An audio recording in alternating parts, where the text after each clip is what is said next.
Okay, and now here is what Darwin discovered next. Well, these aren't exactly what he discovered next. These are Hawaiian finches, whereas he discovered Galapagos finches, but they demonstrate the same point. While he was on the islands of the Galapagos, one of the first things he noticed was finches. So he's like you, and so he spent his time looking up at the sky like you do. Hey, I have my reasons, and he does too. The reason he looked at the finches was that he saw, though they were all very different, they had very different beak designs, beak builds, as well as other things, they all appeared to have originated from a common ancestor. And he had observed a similar animal that could have been their ancestor on the mainland of South America.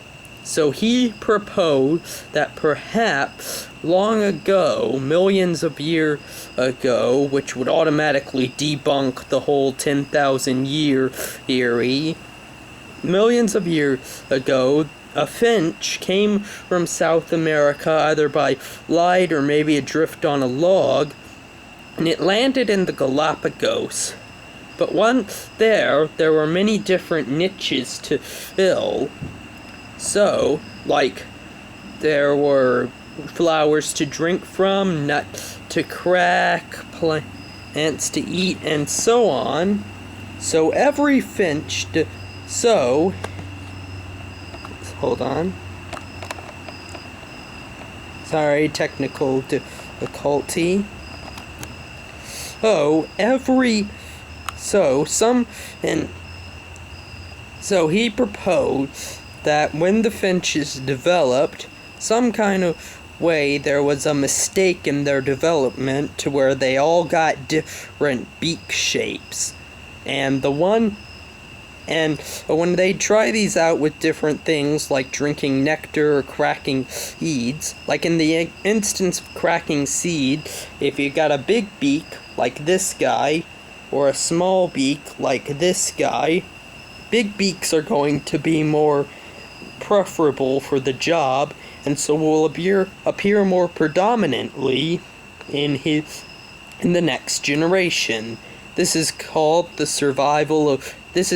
natural selection.